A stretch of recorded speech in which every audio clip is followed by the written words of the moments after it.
Have you ever wondered how Queen Elizabeth II balances her role as monarch with her personal relationship, especially with Prince Harry, Meghan, and young Archie? What exactly does it mean for the Duke and Duchess of Sussex to step back from official royal duties? And how does Buckingham Palace define the difference between working royals and family members?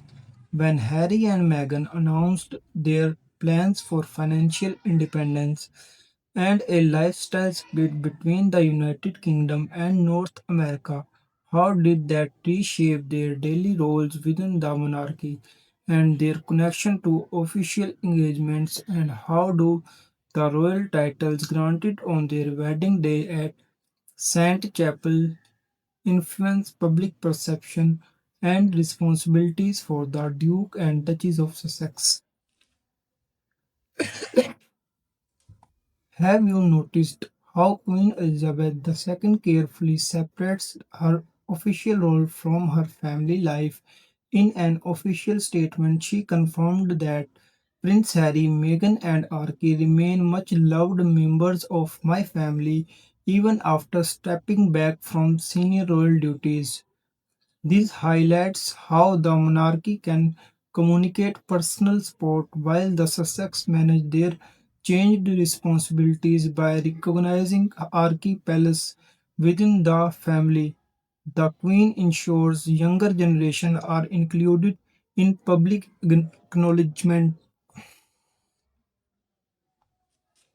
Buckingham Palace also clarifies that Harry and Meghan no longer perform official engagements, showing the distinction between family membership and institutional duties. Their royal titles granted on their wedding day continue to signal formal recognition even as daily roles change. This approach reinforces the personal bonds and public roles can coexist within the monarchy, maintaining continuity across generations. Prince Harry and Meghan, Duchess of Sussex, no longer carry out official duties for the monarchy, but Buckingham Palace emphasizes that they remain personal family members.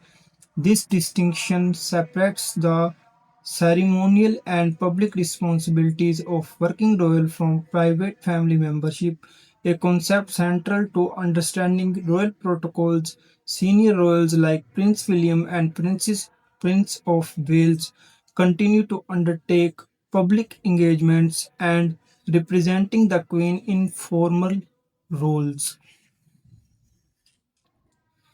The palace official statements make it clear that Harry and Meghan's step back reshapes who participates in official ceremonies and charity events without removing their family ties. Their choice shows how modern royal rules can adapt, balancing personal independence with institutional expectations, while the Sussex focus on personal projects and a transatlantic lifestyle. Their royal titles still provide recognition, connecting them to the monarchy history and tradition. This framework clarifies both public duties and private relationship, keeping structure while acknowledging family continuity.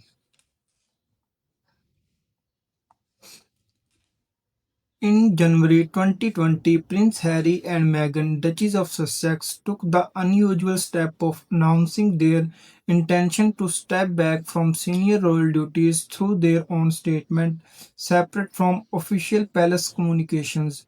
Their declaration outlined a plan for financial independence, showing a shift from relying on royal funding towards self funded projects and invitations. The couple also explained how they would divide their time between the United Kingdom and North America, balancing personal priorities with family ties and public expectations.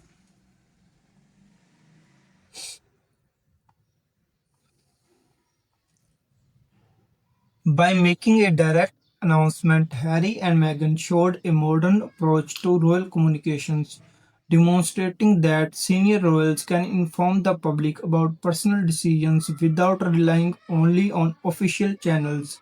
This move affected the scope of their official engagements, redefining which responsibilities they would continue and which would pass to other senior family members.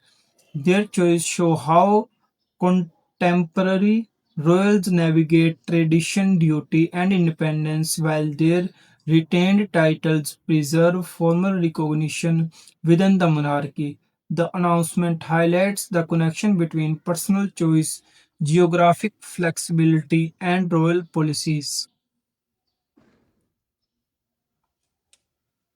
On 19 May 2018, Prince Harry and Meghan, Duchess of Sussex, received their royal titles from Queen Elizabeth II at St George Chapel in Windsor, marking a formal step in their integration into the British royal family. Harry became the Duke of Sussex while Meghan was given the title Duchess of Sussex, following centuries of royal tradition where newlyweds are officially recognized by the reigning monarch.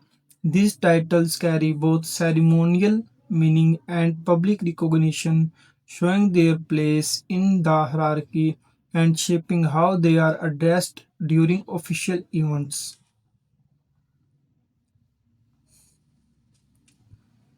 St. George Chapel adds historical weight as it has been the site of many royal weddings and important family ceremonies. Beyond the ceremony, titles connect directly to duties, setting expectations for public appearances, patronages, and charitable involvements while keeping their association with the monarchy even as personal roles change. For the public and media, these titles give clarity and context, showing Harry and Meghan identity within the royal structure while linking a personal milestone to official recognition.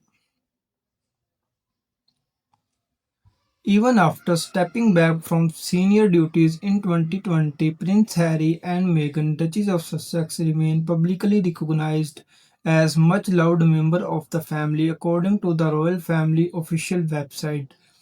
The distinction shows how personal bonds are kept separate from official responsibilities, separating family status from ceremonial or institutional roles. The mention of Archie highlights that the next generation is included in both private and public recognition, showing continuity across generations.